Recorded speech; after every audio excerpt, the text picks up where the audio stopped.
Jean, chapitre 21. Après cela, Jésus se montra encore aux disciples sur les rives du lac de Tibériade. Voici de quelle manière il se montra.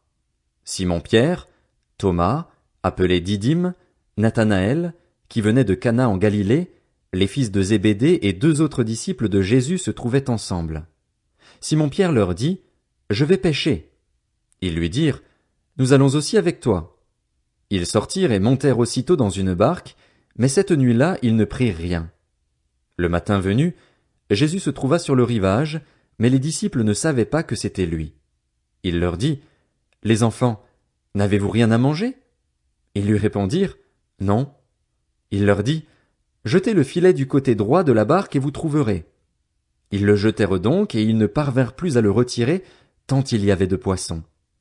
Alors le disciple que Jésus aimait dit à Pierre, « C'est le Seigneur. » Dès qu'il eut entendu que c'était le Seigneur, Simon-Pierre remit son vêtement et sa ceinture, car il s'était déshabillé, et se jeta dans le lac.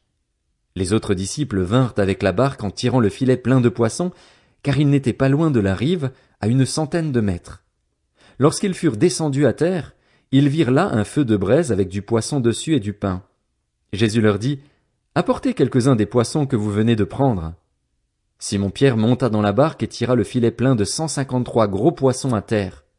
Malgré leur grand nombre, le filet ne se déchira pas. Jésus leur dit, « Venez manger. » Aucun des disciples n'osait lui demander, « Qui es-tu ?» car il savait que c'était le Seigneur. Jésus s'approcha, prit le pain et leur en donna. Il fit de même avec le poisson. C'était déjà la 3e fois que Jésus se montrait à ses disciples depuis qu'il était ressuscité. Lorsqu'ils eurent mangé, Jésus dit à Simon-Pierre, « Simon, fils de Jonas, m'aimes-tu plus que ceux-ci » Il lui répondit, « Oui, Seigneur, tu sais que j'ai de l'amour pour toi. » Jésus lui dit, « Nourris mes agneaux. » Il lui dit une 2e fois, « Simon, fils de Jonas, m'aimes-tu » Pierre lui répondit, « Oui, Seigneur, tu sais que j'ai de l'amour pour toi. » Jésus lui dit, « Prends soin de mes brebis. » Il lui dit, la 3e fois, « Simon, fils de Jonas, as-tu de l'amour pour moi » Pierre fut attristé de ce qu'il lui avait dit, la 3e fois, « As-tu de l'amour pour moi » Et il lui répondit, « Seigneur, tu sais tout, tu sais que j'ai de l'amour pour toi. » Jésus lui dit, « Nourris mes brebis.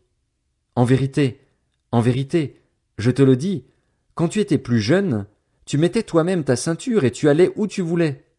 Mais quand tu seras vieux, tu tendras les mains et c'est un autre qui attachera ta ceinture et te conduira où tu ne voudras pas. » Il dit cela pour indiquer par quelle mort Pierre révélerait la gloire de Dieu. Puis il lui dit, « Suis-moi. » Pierre se retourna et vit venir derrière eux le disciple que Jésus aimait, celui qui, pendant le souper, s'était penché vers Jésus et avait dit, « Seigneur, qui est celui qui va te trahir ?» En le voyant, Pierre dit à Jésus, « Et lui, Seigneur, que lui arrivera-t-il » Jésus lui dit, « Si je veux qu'il vive jusqu'à ce que je revienne, en quoi cela te concerne-t-il? Toi, suis-moi. » Là-dessus, le bruit courut parmi les frères que ce disciple ne mourrait pas. Cependant, Jésus n'avait pas dit à Pierre qu'il ne mourrait pas, mais « Si je veux qu'il vive jusqu'à ce que je revienne, en quoi cela te concerne-t-il » C'est ce disciple qui rend témoignage de ces choses et qui les a écrites, et nous savons que son témoignage est vrai. Jésus a fait encore beaucoup d'autres choses. Si on les écrivait en détail, je ne pense pas que le monde entier pourrait contenir les livres qu'on écrirait.